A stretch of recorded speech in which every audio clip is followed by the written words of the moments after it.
오늘 또 성찬 예배 모이신 여러분에게 하나님이 주시는 은혜와 기쁨이 풍성하기를 주님의 이름으로 축복합니다.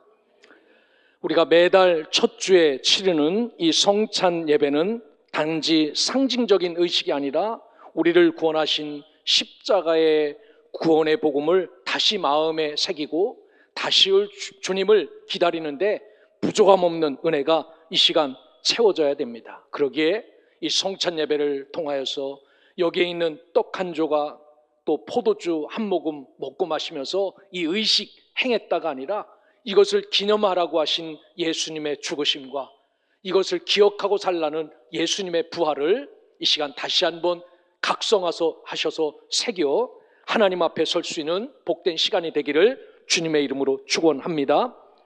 오늘 사도 베드로는 본문에서 흩어진 나그네 된 성도들에게 그들이 구원받는 것이 우연이나 헛된 것이 아니라 흠없고 점없는 어린 양 같은 그리스도의 보배로운 피로 되었다라고 선포합니다. 오늘 이 말씀을 통해 성찬의 은혜를 새롭게 붙잡고 우리의 삶이 어떻게 변화되어져야 하는지를 다시 한번 살펴볼 때 그리스도의 거룩한 보혈의 능력이 여러분들 심령 가운데 충만하게 채워져서 어떤 삶 속에서도 흔들림 없이 살아갈 수 있기를 주님의 이름으로 축복합니다.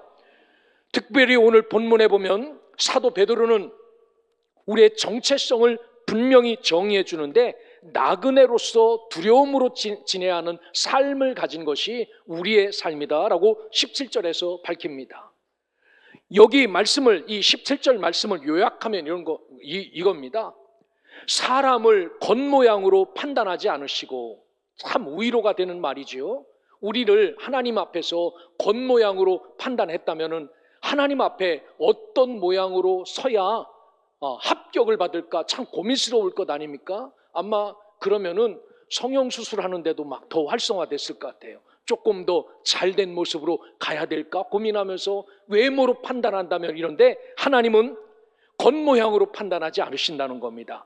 각 사람의 행위대로 심판하시는 이분을 우리가 아버지라고 부른다는 겁니다. 아버지. 우리의 속사람을 갖고 판단하신 분이 우리 아버지인데 이런 자들이 이 땅에서 나그네의 삶을 살고 있다는 겁니다. 여기에 집 짓고 영원히 사는 존재가 아니라 80이 넘으면 90이 넘으면 여기 놓고 하나님 나라로 가는 그 나그네로 살아가는 동안 두려움을 갖고 살아가는 것, 이것이 우리가 살아야 될 정체성이다라고 말합니다. 그래서 여기 나그네라는 파로이키아라는 말은 이 땅에서 잠시 머무는 삶을 뜻해요. 어디에 가서 직장 생활하느라고 멀리 떨어져 살면 다시 집으로 돌아온 게 있지요. 거기가 온전한 삶의 터전이 아닙니다. 우리는 어떤 자입니까? 영원한 본향, 곧 하나님 나라를 향해 나가는 순례자의 삶입니다. 그저 여기에서 조금 머물다 가지요.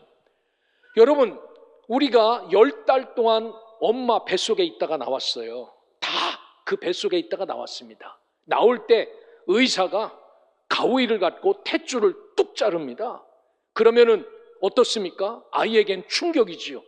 10달 동안 그것을 통해서 어머니로부터 양식을 받고 먹고 살았는데 갑자기 의사가 뚝 자르는데, 그리고 나서 이때부터 잘라진 생명이지만, 어머니와 단절된 생명이지만 스스로 호흡을 하고 어머니의 젖을 먹고 크면서 음식을 먹고 이렇게 넓은 세상이 있는 것을 뱃속에서는 상상도 못했는데 여기서 이런 걸 경험하고 살아요. 천국도 똑같습니다. 그 나라가 있나 없나 우리는 기억할 수 없지만 우리는 나그네의 삶을 살아가고 있습니다. 여기에 삶이 숨이 뚝 끊어지는 그 시간부터 우리가 알 수 없는 거룩한 하나님의 나라가 예비되고 준비되어 있기에 우리가 여기서 영원히 살 것처럼 그렇게 살지 않고 우리는 나그네로 하루하루를 주님 앞에 어떻게 서야 올바로 설 수 있을까 두려움과 떨림으로 지내는 자들이 되어야 된다라고 말합니다. 그래서 여기 두려움이란 말은 하나님의 거룩하심 앞에서 갖는 존경과 진지함이에요. 어떤 모습으로 우리 아버지를 만나야 가장 기뻐하실까? 어떤 믿음을 갖고 우리 아버지를 만나야 가장 좋아하실까? 이것을 기억하며 살아가는 자들, 이게 두려움이다라고 말합니다.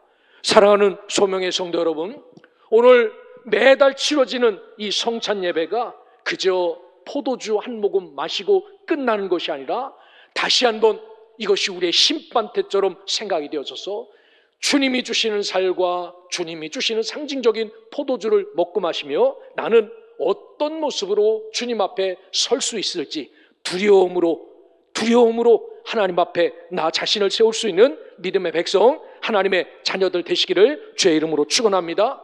그래서 이 성찬 예배를 통하여 하나님을 향한 경외와 하나님을 향한 감사로 충만하게 채워져서 이것을 먹고 마실 때 하나님 너무 감사합니다. 이것 때문에 내가 삽니다. 하나님 너무 감사합니다. 이 은혜로 내가 존재합니다라고 이렇게 성찬을 감사와 고백으로 받으시기를 주의 이름으로 축원합니다.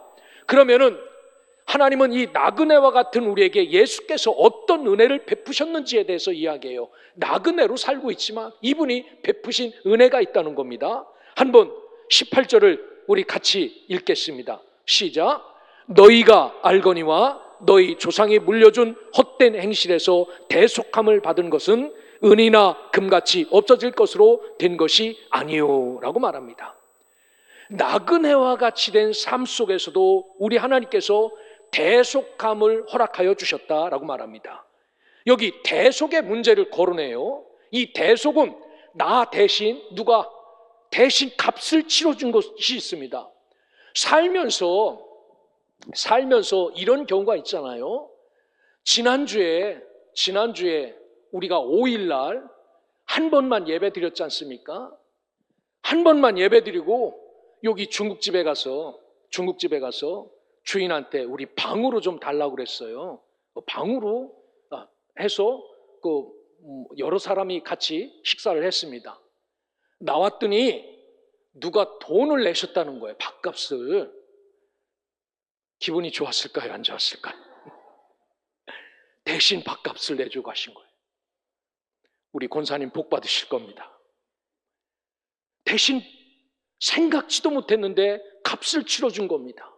이게 나그네 길에서 이런 일을 경험한 겁니다. 여기 대속이라는 말은 리트로라는 말입니다. 값을 주고 시켜준다라는 겁니다. 여기에는 자격이 있고 없고가 아닙니다. 능력이 있고 없고가 아닙니다. 내가 능력이 있어서 대속받는 것 아니고 자격이 있어서 대속받는 것 아닙니다.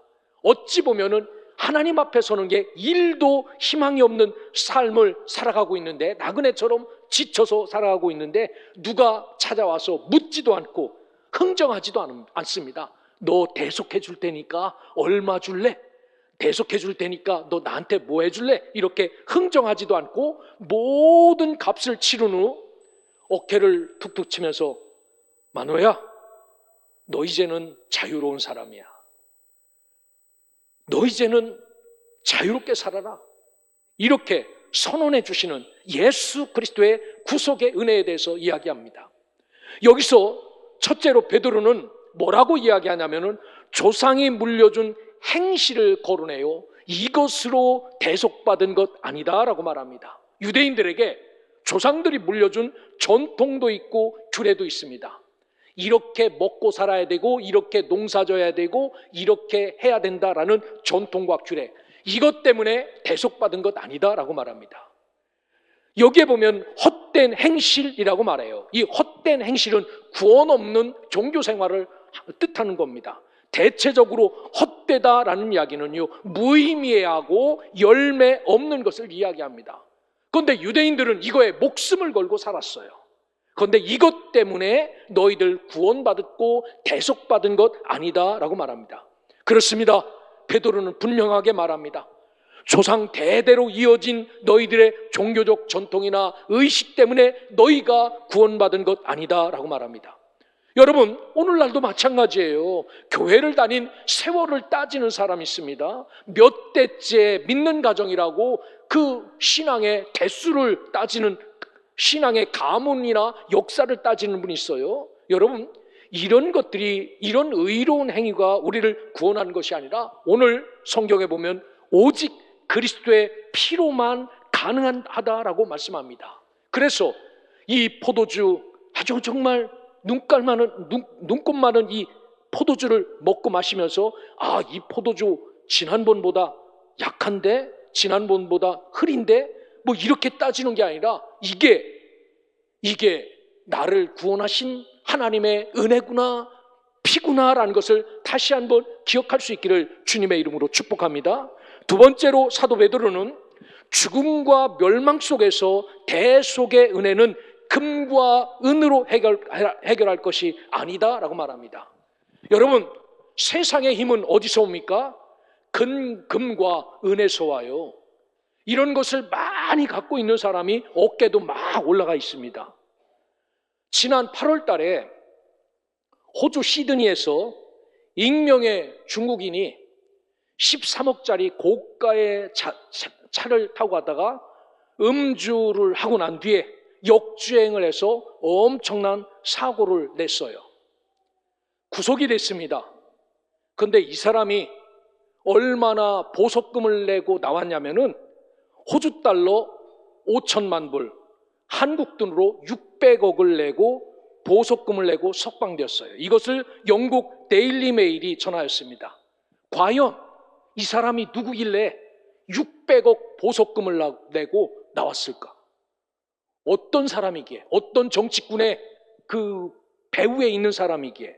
여러분, 세상 사람들은 이렇게 금과 은이 있으면 뭐든지 다 할 수 있다라고 생각하는데, 그런데 오늘 성경은 이 대속의 문제만큼은 금이 있어도 은이 있어도 되는 것 아니다라고 말합니다.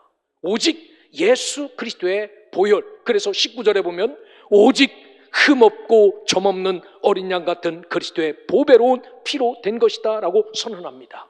우리가 너희들은 나를 기념하라 라고 말씀하시면서 마지막 성찬을 제자들에게 주시면서 그 포도주 한 모금을 이것이 상징한 너희들을 위해서 흘리는 피다라고 말씀하신 그 피다라고 말합니다. 여러분, 오늘 우리는 이것을 잊지 않기 위해서 매달 하나님 앞에 이 보혈의 은혜를 받으면서 주님의 대속의 보혈을 기억하며 살아야 되죠. 그래서 이 말씀에 보면 어린 양 그리스도의 대속의 피를 보배로운 피다라고 소개해야 해요. 보배롭다, 티미오스라는 헬라어예요. 매우 귀하고 존귀하며 값을 매길 수 없는 것이다 라고 말합니다. 우리가 속된 말로 이런 말을 자주 해요. 값없는 은혜다, 값없는 은혜다. 여러분, 이게 값없는 은혜입니까? 우리의 입장에서는 값없는 은혜라고 따지면 안 돼요. 하나님 입장에서는 값없이 우리에게 준 거예요. 그렇죠? 그 값없이 준 게 어쩌면 당신의 아들을 담보 잡아서 그 아들을 죽이고 흘린 피를 우리에게 준 겁니다. 우리가 받은 것은 값없지요. 아무것도 돈 들어간 게 아니라. 그런데 그것을 따져보면 거기에는 이루 말할 수 없는 생명의 가치, 이루 말할 수 없는 아들의 가치가 다 포함된 것, 그것을 우리가 받고 사는 것 아닙니까? 그래서 보배로운 피다라고 말해요. 그래서 예수 그리스도의 피는 세상의 그 어떤 것도 대신할 수 없는 가치를 지니고 있어요. 이게 그리스도의 보혈의 피입니다. 사랑하는 소명의 성도 여러분, 오늘 성찬을 받으면서 이런 감사와 이런 진실한 구속의 은혜를 분명히 깨닫고 살아갈 수 있기를 주의 이름으로 축원합니다. 한국은 너무 좋은 나라예요. 제가 필리핀에 선교사로 있을 때 포도주를 구할 수 없어서 포도주를 콜라로도 성만찬을 해봤습니다. 콜라 색깔은 비슷하잖아요. 먹으면 좀 톡 쏘는 것도 있고. 그런데 중요한 것은 포도주가 아니기에 구원을 못 받는다? 그런 건 아니에요. 얼마나 믿음을 갖고 그것을 대하느냐. 생전 처음 성찬을 경험하면서 그 은혜를 부어주신 그 은혜 때문에 시커먼 사람들이, 떼국이 아주 질질 흐르는 사람들이 눈에서 눈물이 쭉 흐르면서 그 떼국 국물도 같이 흐르는 그 모습. 왜? 이것 때문에 내가 살아난 것 때문에 너무 감사한 삶을 살죠. 여러분, 오늘 이 대속의 피는 세상의 그 무엇으로 대신할 수 없는 오직 그리스도의 피로 우리를 이렇게 살려주셨다는 사실을 기억하고 이 은혜로 하나님 앞에 감사하며 이 보배로운 피를 정말 기쁨으로 감사하며 받을 수 있는 믿음의 백성, 하나님의 자녀들 되시기를 주의 이름으로 축원합니다.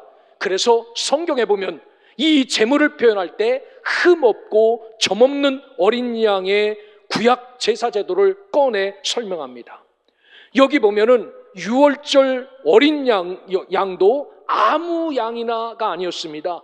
구분하여 흠없고 점없는 것이어야 했습니다. 예수님도 아무거나가 아니었습니다. 오직 독생하신 그분, 흠도 없고 점도 없는 분. 그래서 이 흠없다라는 아무모스라는 말은 어떤 뜻이냐면요, 내면적으로 완전한 분이에요.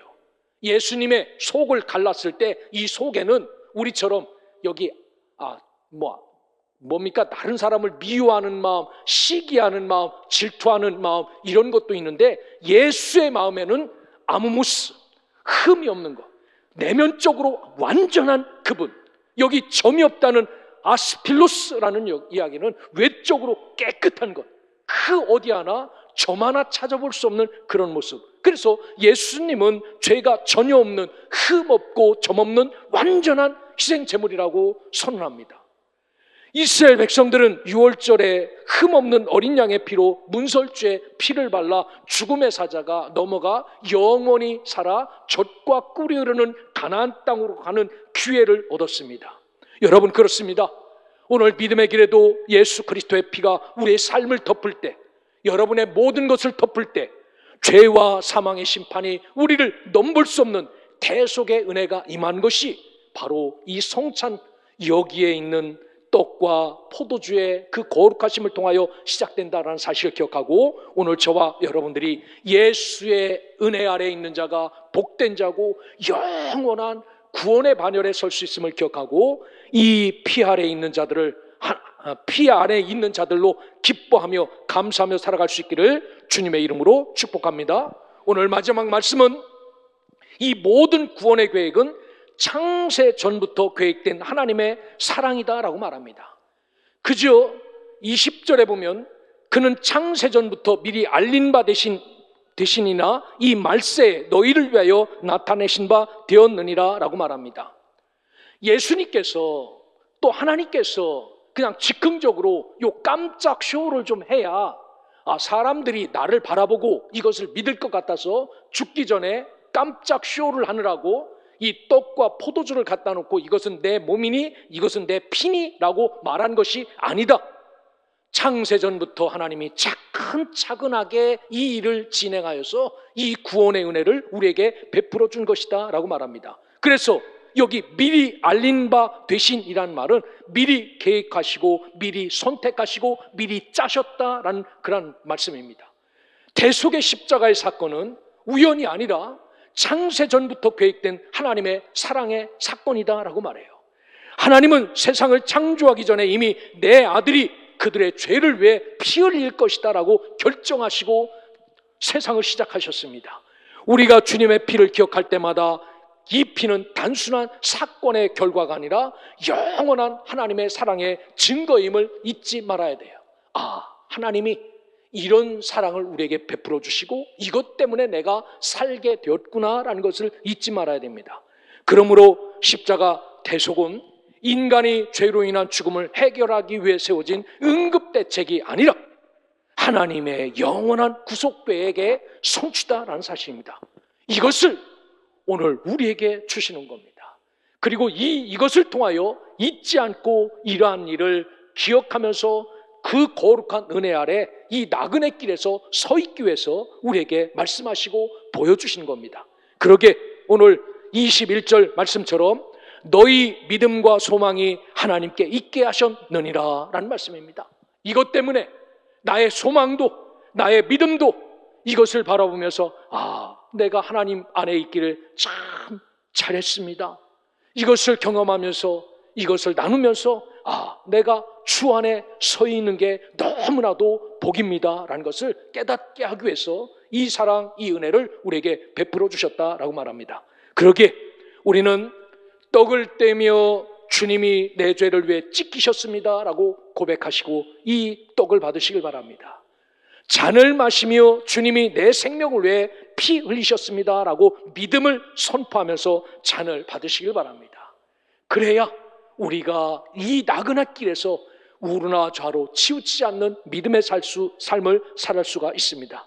그러기에 오늘 주님의 잔을 받을 때 단순히 의식에 참여한 것이 아니라 보배로운 피의 은혜 앞에 다시 서서 그 피가 나를 살렸고 그 피가 나를 거룩하게 하며 그 피가 나를 하나님께로 인도하였음을 고백하는 거룩하고 복된 성찬의 자리가 되시기를 주님의 이름으로 축복합니다.